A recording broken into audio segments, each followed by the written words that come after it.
नमस्ते, welcome back to the educational channel of botany Adda में आप सभी का स्वागत है। गाइज, आज मैं आपको टेट्रासाइक्लिन एंटीबायोटिक्स के बारे में बताने वाली हूँ। इसके अंतर्गत हम दो टाइप के एंटीबायोटिक्स को कवर करेंगे। सबसे पहले मैं आपको बताऊंगी डॉक्सीसाइक्लिन एंटीबायोटिक के बारे में, देन हम देखेंगे मीनोसाइक्लिन एंटीबायोटिक के बारे में। तो ये दो एंटीबायोटिक हम कवर करेंगे बेसिकली, बिल्कुल डिटेल में हम देखेंगे बेसिक से, जो कि आपके टेट्रासाइक्लिन ग्रुप के अंतर्गत रखे गए हैं। तो देखो, इससे पहले मैंने आपको एंटीबायोटिक का जब क्लासिफिकेशन बताया था, तब मैंने आपको सबसे पहले बीटा लैक्टम एंटीबायोटिक के बारे में बताया हुआ था। उसमें मैंने आपको तीन टाइप के एंटीबायोटिक कवर कराए थे। सबसे पहला पेनिसिलिन, दूसरा एमॉक्सिसिलिन और तीसरा क्लॉक्सिसिलिन। ये तीन टाइप के एंटीबायोटिक मैंने आपको कवर कराए थे बीटा लैक्टम एंटीबायोटिक के अंतर्गत। इसके बाद मैंने आपको अमीनोग्लाइकोसाइड एंटीबायोटिक ग्रुप के बारे में बताया। इसके अंतर्गत आने वाला streptomycin, one of the most important antibiotic, इसको मैंने आपको कवर कराया था, जो कि आपका अमीनोग्लाइकोसाइड ग्रुप के अंतर्गत रखा गया था। अब जो आपका थर्ड टाइप का ग्रुप है एंटीबायोटिक का, वो है आपका टेट्रासाइक्लिन एंटीबायोटिक। और ये जो आपका टेट्रासाइक्लिन एंटीबायोटिक का ग्रुप है, इसके अंतर्गत दो टाइप के एंटीबायोटिक मोस्ट इंपॉर्टेंट है। सबसे पहला है आपका डॉक्सीसाइक्लिन एंटीबायोटिक और दूसरा है आपका मीनोसाइक्लिन एंटीबायोटिक्स। ठीक है, तो ये दो टाइप के एंटीबायोटिक्स हम बेसिक से देखेंगे, लेकिन इन दोनों को जानने से पहले हम ये देखेंगे कि जो आपका टेट्रासाइक्लिन एंटीबायोटिक है ये क्या होता है। इसको पहले हम समझेंगे, इसके स्ट्रक्चर को पहले हम समझेंगे, देन इसके बाद हम इन दो को कवर करेंगे। ठीक है, तो वीडियो हल्की सी लेंदी होने वाली है, तो वीडियो के एंड तक बने रहिएगा। लेकिन हम चीज़ों को बिल्कुल भी नहीं छोड़ेंगे, सारी चीज़ें कवर करेंगे। इसीलिए वीडियो हल्की सी लेंदी हो जाए तो आप लोग मैनेज कर लेना। तो चलिए अब हम जो है वो स्टार्ट करते हैं। सबसे पहली बात, ये जो आपका टेट्रासाइक्लिन ग्रुप होता है, टेट्रासाइक्लिन ग्रुप होता है, इसका नाम मैं आपको स्पष्ट कर देती हूँ। टेट्रा का मतलब चार होता है और साइक्लिन का मतलब रिंग होती है। ठीक है, तो चार जो रिंग पाई जाती हैं, क्या चार जो आपकी रिंग पाई जाती हैं, वो चार रिंग आपकी जो है वो टेट्रासाइक्लिन रिंग कहलाती हैं। यानी टेट्रासाइक्लिन एंटीबायोटिक के अंतर्गत आपने इस टाइप की रिंग देखी होंगी, बेंजीन रिंग। तो इस टाइप की चार रिंग्स जो है वो पाई जाती हैं किसमें, टेट्रासाइक्लिन एंटीबायोटिक के अंतर्गत। चाहे फिर वो डॉक्सीसाइक्लिन हो, चाहे फिर वो आपका मीनोसाइक्लिन हो।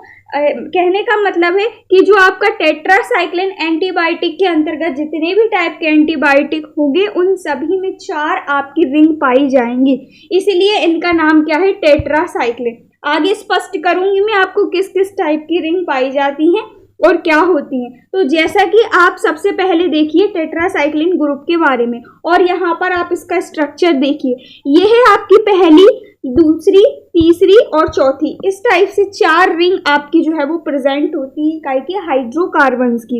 ये चार रिंग आपकी जो है वो प्रेजेंट होती है प्रत्येक टेट्रासाइक्लिन एंटीबायोटिक के अंतर्गत। ठीक है, जितने भी टेट्रासाइक्लिन एंटीबायोटिक ग्रुप के अंतर्गत आपके एंटीबायोटिक्स आते हैं, उन सभी में चार रिंग आपकी प्रेजेंट होती हैं, पहली, दूसरी, तीसरी और चौथी। ये है आपका बेसिक स्ट्रक्चर काय का, टेट्रासाइक्लिन एंटीबायोटिक का। ये आपका बेसिक स्ट्रक्चर होता है। इसमें चेंजेस कहाँ पे आता है, चेंजेस आपका यहाँ पे आता है। ये आप देख रहे हैं R1, R2, R3, R4 और R5। यहाँ पर आके डिफरेंट टाइप के आपके ग्रुप्स जुड़ जाते हैं और आपका स्ट्रक्चर भिन्न हो जाता है, और न्यू आपके टेट्रासाइक्लिन एंटीबायोटिक का नाम जो है वो हो जाता है। जैसे कि ये जो आपका R1, R2, R3, R4 है, यहाँ पर अलग अलग आके ग्रुप जब जुड़ जाएंगे तो उसका नाम आपका मीनोसाइक्लिन हो जाएगा, उसका नाम आपका डॉक्सीसाइक्लिन हो जाएगा। इस टाइप से ये जो आपका R से लेके R5 तक, R1 से लेके R5 तक ये जो दिए हुए हैं, यहाँ पर डिफरेंट ग्रुप जो है वो जुड़ जाते हैं और अलग अलग टाइप के आपके टेट्रासाइक्लिन एंटीबायोटिक बन जाते हैं। लेकिन बेसिक स्ट्रक्चर यही होता है, चार रिंग्स इसमें मौजूद होती हैं, इसीलिए इनका नाम क्या है, टेट्रासाइक्लिन ग्रुप इनका नाम रखा गया है। ठीक है, तो ये चारों रिंग आपको शो हो रही हैं और मैंने आपको बताया R1 से लेके R5 तक यहाँ पर अलग अलग ग्रुप आकर जुड़ जाते हैं। बाकी पूरा का पूरा जो आपका बेसिक स्ट्रक्चर है वो सभी एंटीबायोटिक का सेम ही होता है, टेट्रासाइक्लिन एंटीबायोटिक का सेम ही होता है। ठीक है, तो ये इसका आपका स्ट्रक्चर हुआ किसका, टेट्रासाइक्लिन ग्रुप का, जिसमें 4 रिंग आपकी मौजूद होती है, इसीलिए इनका नाम है टेट्रासाइक्लिन। अब मैं आपको थोड़ा सा इसकी थ्योरी भी बता देती हूँ। कहा गया है टेट्रासाइक्लिन व्यापक स्पेक्ट्रम एंटीबायोटिक यौगिकों का एक समूह होता है जिसकी एक सामान्य बुनियादी संरचना होती है। क्या कहा गया है, कहा गया है कि व्यापक स्पेक्ट्रम एंटीबायोटिक होता है। व्यापक स्पेक्ट्रम एंटीबायोटिक का मतलब इससे पहले वाली सारी वीडियोस में एक्सप्लेन कर चुकी हूँ।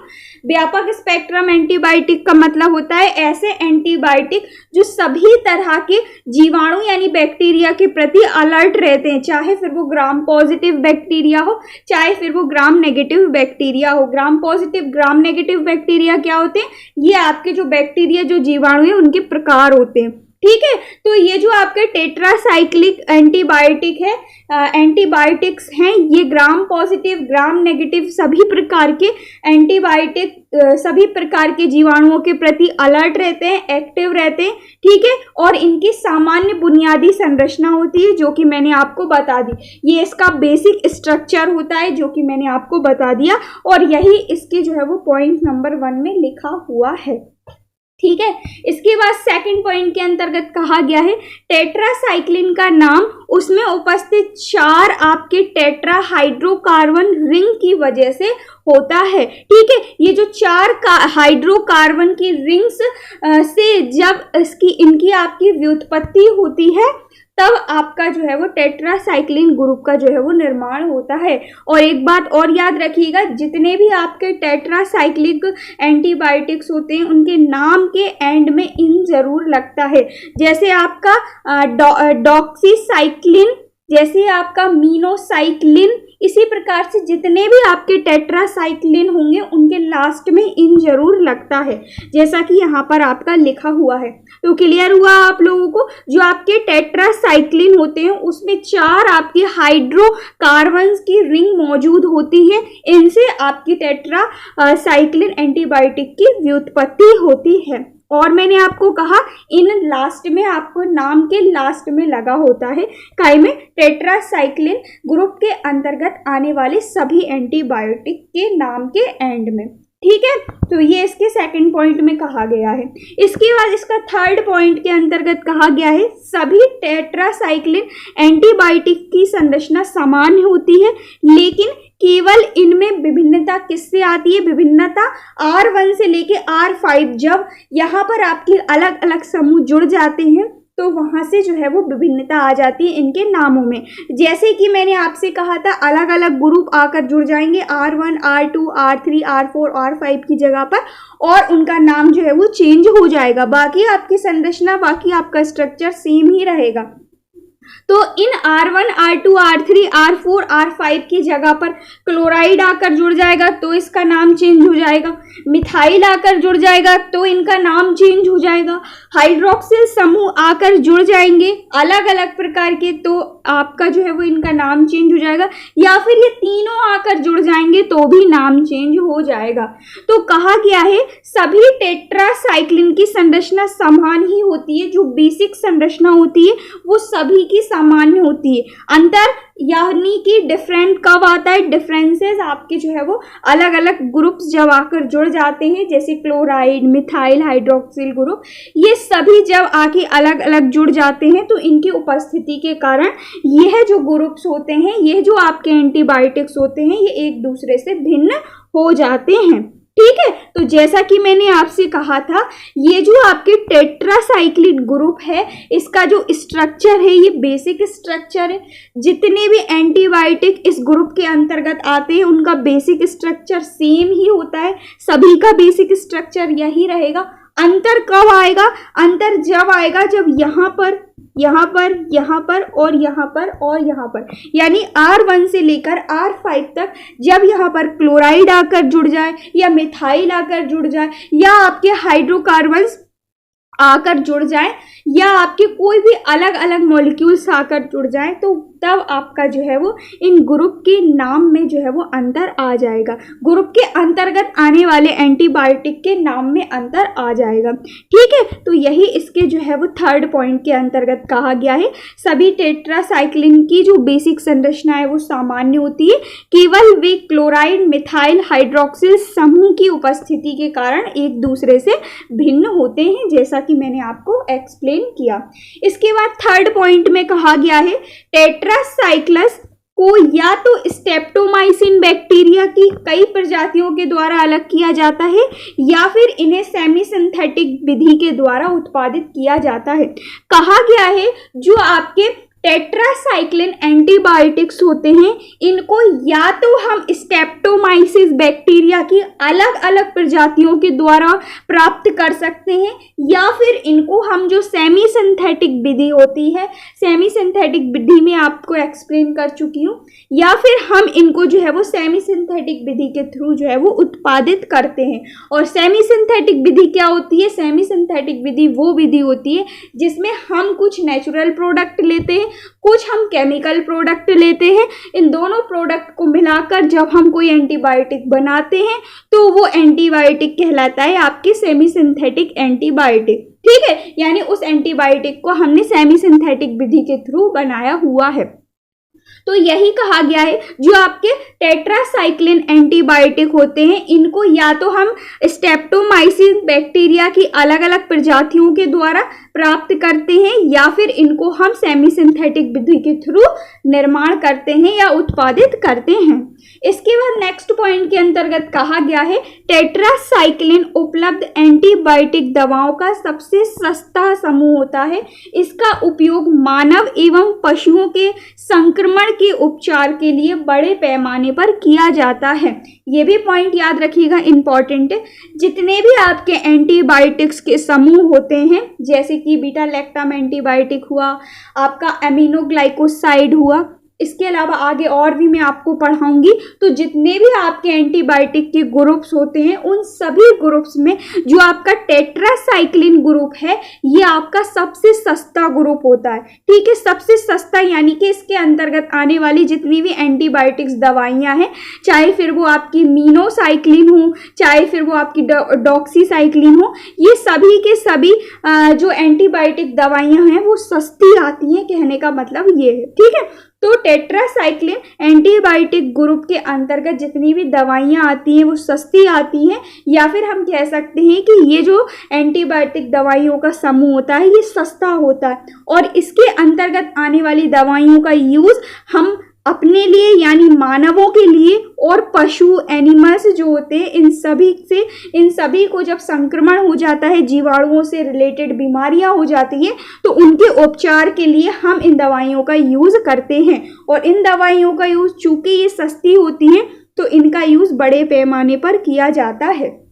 ठीक है, तो ये पॉइंट आपका ये कहता है जो मैंने आपको एक्सप्लेन किया, सबसे सस्ता ग्रुप होता है, बड़े पैमाने पर इसके अंतर्गत आने वाली एंटीबायोटिक्स का यूज किया जाता है। ठीक है, तो ये इसकी बेसिक इंफॉर्मेशन थी काई की टेट्रासाइक्लिन एंटीबायोटिक्स की, जो कि आपको जानना जरूरी था। अब हम देखेंगे अपने जो टेट्रासाइक्लिन एंटीबायोटिक्स हैं इसके अंतर्गत दो टाइप के एंटीबायोटिक आते हैं, मोस्ट इंपॉर्टेंट है। सबसे पहला है आपका डॉक्सीसाइक्लिन एंटीबायोटिक और दूसरा है आपका मीनोसाइक्लिन एंटीबायोटिक। ठीक है, तो ये तो आपको क्लियर हो ही गया ना टेट्रासाइक्लिन एंटीबायोटिक क्या होता है।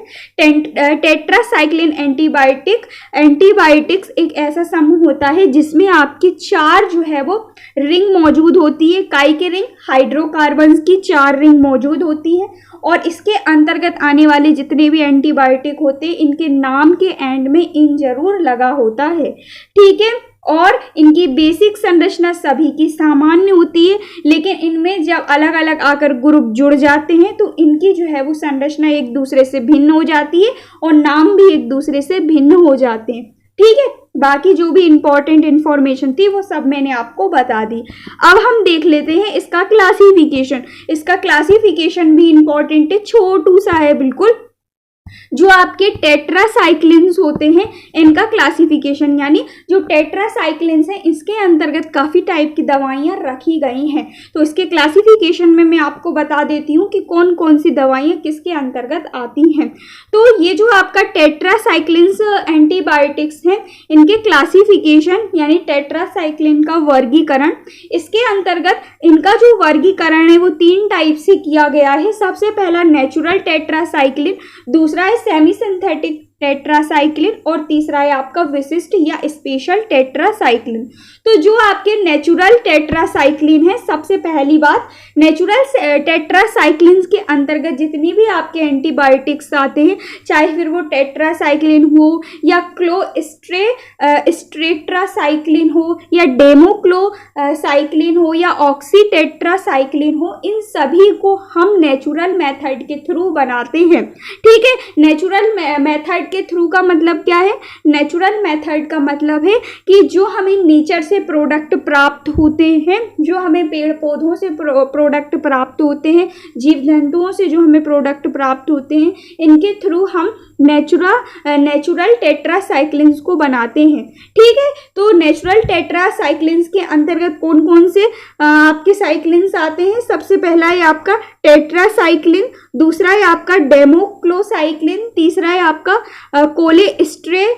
कोलेस्ट्रेट्रासाइक्लिन और चौथा है आपका ऑक्सीटेट्रासाइक्लिन। तो ये 4 साइक्लिन इसमें इंपॉर्टेंट है, याद रखिएगा, जो कि आपके नेचुरल मेथड के थ्रू बनाए जाते हैं। और इनका वर्किंग टाइम कितना होता है? इनका वर्किंग टाइम होता है 6 से 8 घंटे। वर्किंग टाइम का मतलब क्या है? वर्किंग टाइम का मतलब है कि जब ये एंटीबायोटिक हम किसी भी ह्यूमन को खिलाते हैं जिनको रोग हो गए हैं अलग अलग प्रकार के, तो उनको जब हम ये एंटीबायोटिक्स को खिलाएंगे तो ये उनकी बॉडी में 6 से 8 घंटे काम करेंगे। जैसे कि आपका डेमोक्लोसाइक्लिन को हमने किसी ह्यूमन को खिलाया, किसी मनुष्य को खिलाया, तो इसका असर उसकी बॉडी पर 6 से 8 घंटे तक रहेगा। तो ये है इसका वर्किंग टाइम। ठीक है, इसके बाद अब हम देख लेते हैं सेकंड टाइप के टेट्रासाइक्लिन। तो सेकंड टाइप की जो टेट्रासाइक्लिन है वो है आपके सेमी सिंथेटिक टेट्रासाइक्लिन। ये जो आपके सेमी सिंथेटिक टेट्रासाइक्लिन है, जैसा कि मैं आपको एक्सप्लेन कर चुकी हूँ, सेमी सिंथेटिक का मतलब है कुछ प्रोडक्ट हम नेचर से प्राप्त करते हैं, कुछ प्रोडक्ट हम केमिकल यानी आपके रसायन प्रोडक्ट प्राप्त करते हैं, और दोनों को मिक्स करके दोनों के थ्रू हम जो है वो नया एंटीबायोटिक बनाते हैं।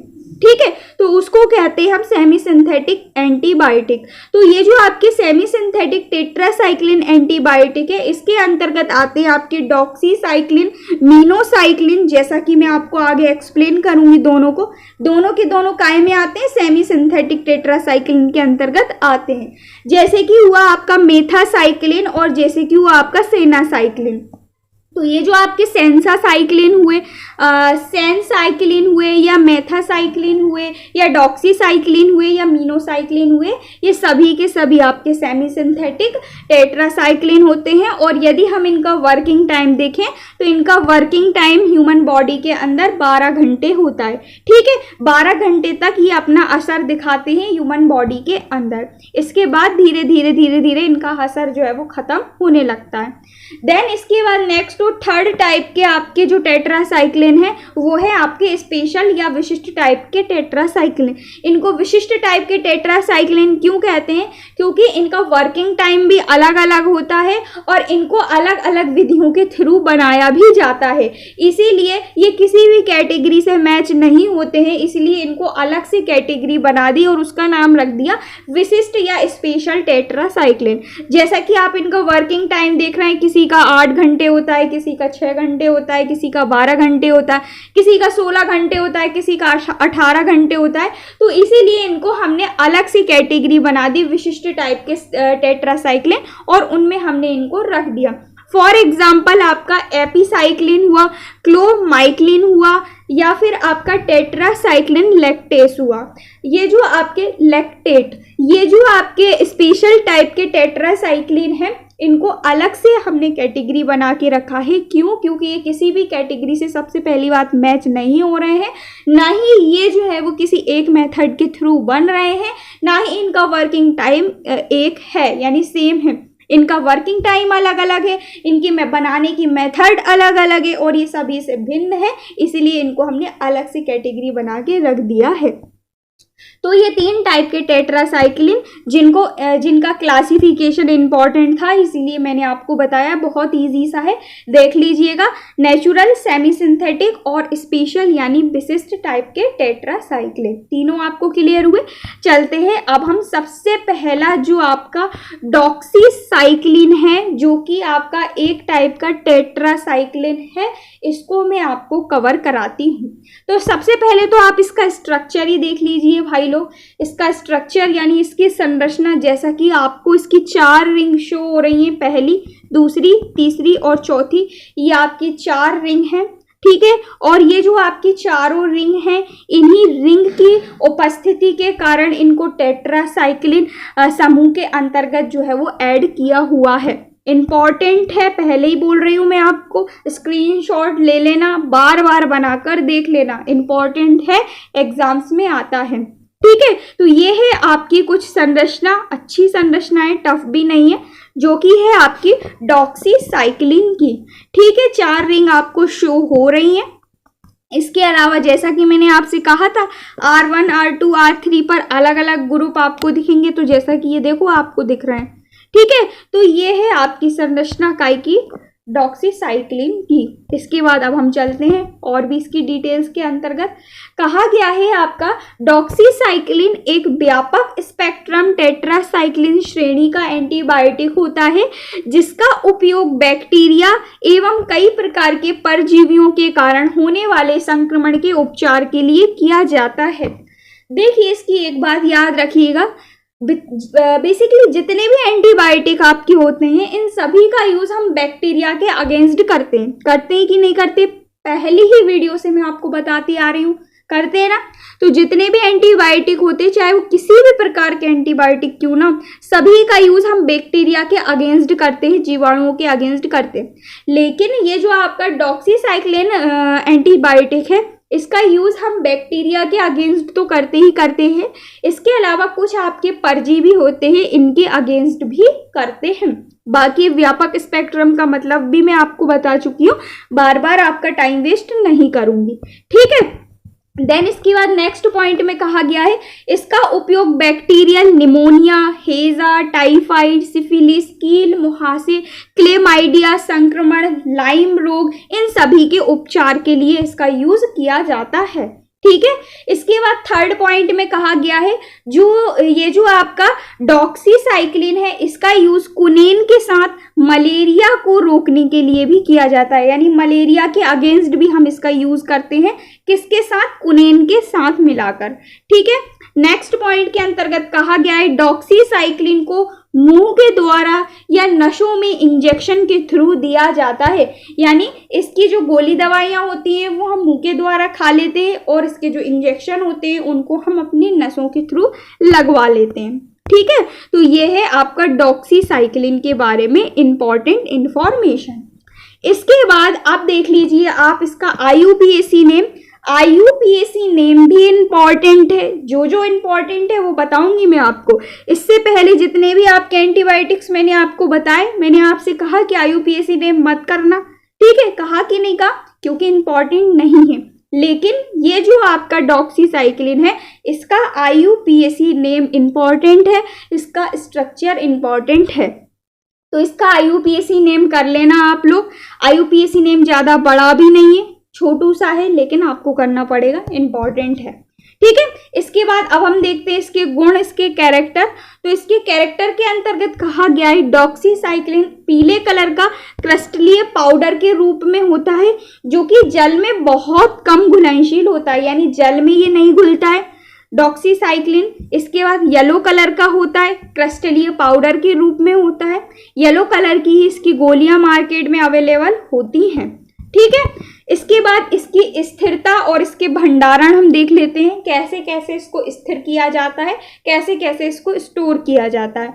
तो इसकी स्थिरता और इसके भंडारण के अंतर्गत कहा गया है, कमरे के टेम्परेचर पर यानी रूम टेम्परेचर पर हम इसको 20 से 25 डिग्री सेल्सियस पर स्टोर करके रख सकते हैं, और इसको हम रोशनी और नमी से दूर रखते हैं, यानी लाइट जो होती है ना इससे हम बचा कर रखते हैं, और जो नमी होती है इससे भी हम जो है वो डॉक्सीसाइक्लिन को बचा कर रखते हैं। इसके बाद इसके फॉर्मुलेशन के अंतर्गत कहा गया है कि ये जो आपका डॉक्सीसाइक्लिन एंटीबायोटिक है इससे क्या क्या बनाया जाता है, तो इसके जो है वो कैप्सूल्स बनते हैं, इसकी गोलियां बनती हैं, इसका मरहम बनता है, इसका इंजेक्शन बनता है। इंजेक्शन के लिए पाउडर कई प्रकार के इसके बनाए जाते हैं। ठीक है, इसके बाद एक और नाम आपको देखना है इसके अंतर्गत, जो कि है आपका प्रोप्राइटरी नेम। ये जो आपका प्रोप्राइटरी नेम क्या होता है, सबसे पहली बात तो यही होती है। तो देखो, प्रोप्राइटरी नेम वो नेम होता है जब हम किसी गोली दवाई को बनाते हैं तो बनाने वाली जो ब्रांड है, जो बनाता है उस दवाई को, इसका जो उत्पादक करता होता है वो दवाई का नाम रखता है, जिससे कि वो मार्केट में हमको आसानी से मिल जाती है। ठीक है, अब आप जाओगे मार्केट में डॉक्सीसाइक्लिन को लेने, तो डॉक्सीसाइक्लिन की कई प्रकार की दवाइयां आपको मार्केट में मिलेंगी, लेकिन जब आप उसका प्रोप्राइटरी नेम बताओगे तब वो आपको एग्जैक्ट रोगों की एग्जैक्ट दवाइयां निकाल के देगा। ठीक है, तो वो जो है वो आपका कहलाता है प्रोप्राइटरी नेम। जब आप किसी दवाई को लेने जाते हैं तो इसके जो प्रोप्राइटरी नेम है इसका यूज करते हैं। ठीक है, तो जो आपका डॉक्सीसाइक्लिन है इसका प्रोप्राइटरी नेम होता है आपका बायोडॉक्सी। ये जो आपका बायोडॉक्सी है ये आपका डॉक्सीसाइक्लिन एंटीबायोटिक का प्रोप्राइटरी नेम है। ठीक है, देन इसके बाद नेक्स्ट पॉइंट के अंतर्गत कहा गया है इसका औषधीय निर्माण, यानी जो आपका डॉक्सीसाइक्लिन है इसकी टेबलेट काफ़ी ज़्यादा मार्केट में फेमस है, जो कि आपके डिस्पोजेबल डॉक्सीसाइक्लिन टेबलेट के नाम से जो है वो जानी जाती हैं। ठीक है, इसकी डोजेस की हम बात कर लेते हैं। डोजेस कैसे क्या होते हैं, तो डॉक्सीसाइक्लिन के रूप में व्यक्त की जाने वाली ओरल डोज, यानी ओरल यानी जो हम मुंह के द्वारा लेते हैं।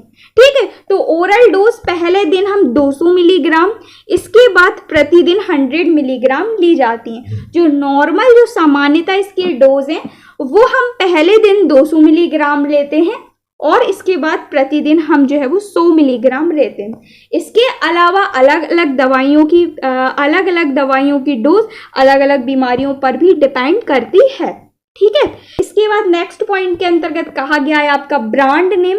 तो इसका जो ब्रांड नेम है, यानी जो दवाइयाँ इसके अंतर्गत आती हैं उनको कौन कौन सी ब्रांड बनाती हैं, सबसे पहली है आपकी एविडॉक्स एलवी, दूसरी आपकी एपीडॉक्स, थर्ड है आपकी बाइडॉक्स डीटी और फोर्थ है आपकी सीडॉक्स।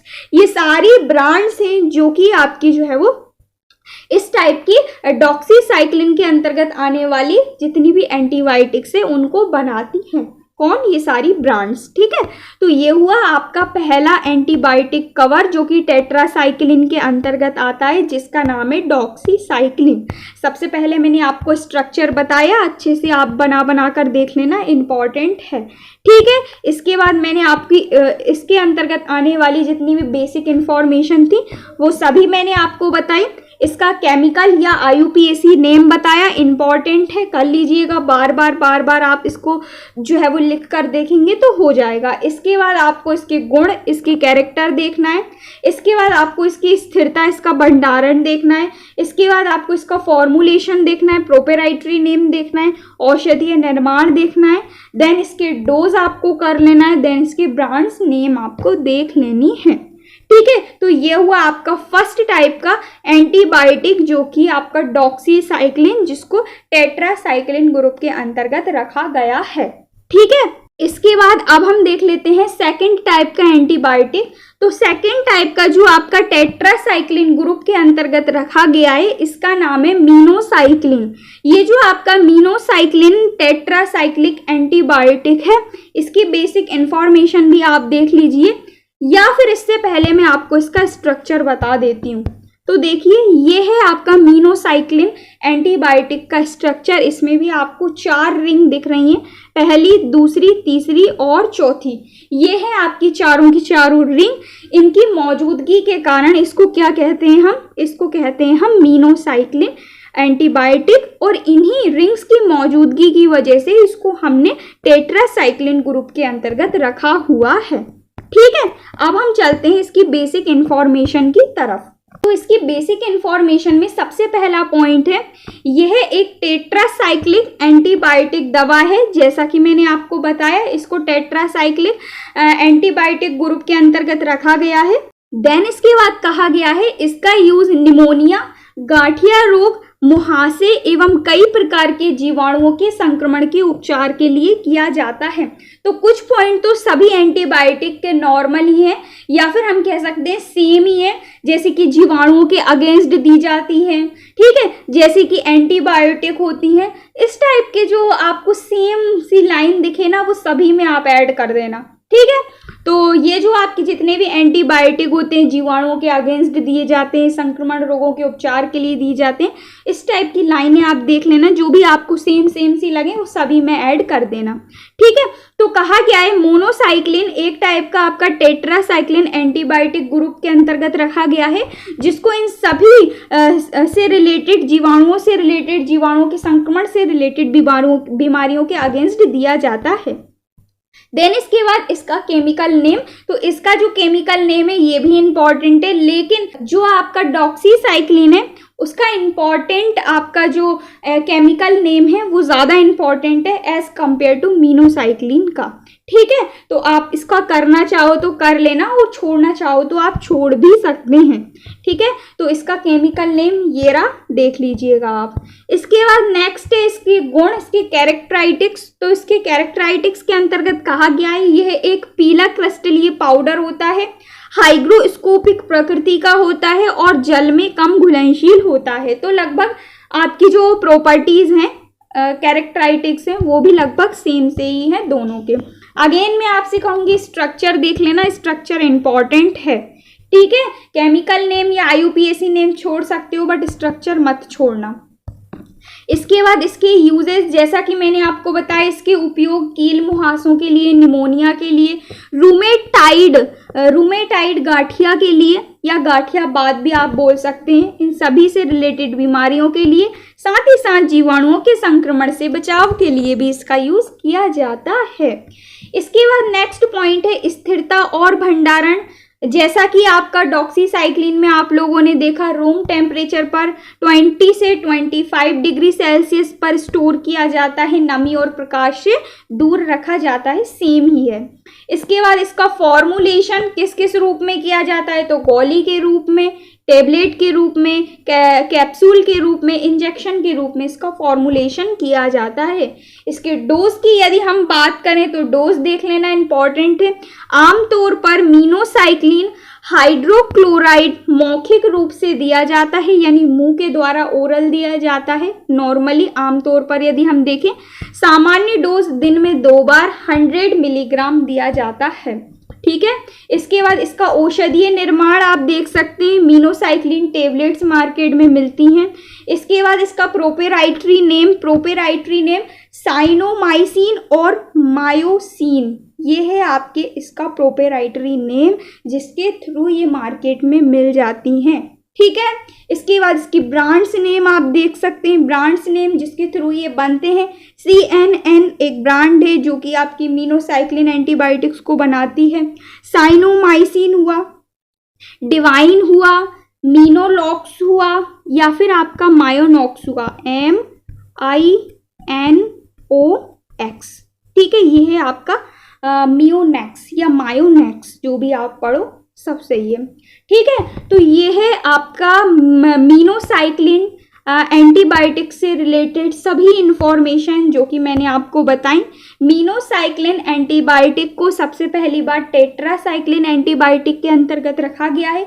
विभिन्न प्रकार की जीवाणुओं से रिलेटेड आपकी जो बीमारियां होती हैं उनके अगेंस्ट दिया जाता है। केमिकल नेम देख लेना, IUPAC नेम इंपॉर्टेंट ज़्यादा नहीं है बट देख लीजिएगा, ठीक है। गुण देख लीजिएगा, स्ट्रक्चर देख लीजिएगा, यूजेस देख लीजिएगा, स्थिरता, भंडारण, फॉर्मुलेशन, डोज, औषधीय निर्माण, प्रोपेराइटरी नेम और ब्रांड्स नेम। तो ये हुए आपके दोनों के दोनों एंटीबायोटिक जिनको हमने टेट्रासाइक्लिन एंटीबायोटिक के अंतर्गत रखा हुआ है। तो ये आपकी तीसरी कैटेगरी भी खत्म हो गई है। इसके बाद नेक्स्ट वीडियो में हम एंटीबायोटिक के अंतर्गत आने वाला चौथा ग्रुप कवर करेंगे। सो नेक्स्ट वीडियो भी आप ध्यान से देख लेना, इम्पॉर्टेंट होगी, आपके एग्जाम में क्वेश्चन भी बनते हैं। ठीक है, तो आशा करती हूँ वीडियो आपको क्लियर हुआ होगा। कोई भी आपको डाउट हो तो नीचे मुझे कमेंट करके ज़रूर बताना। मिलते हैं नेक्स्ट वीडियो में न्यू टॉपिक के साथ। So thank you so much for watching. Video को लाइक, चैनल को सब्सक्राइब ज़रूर कर लीजिएगा।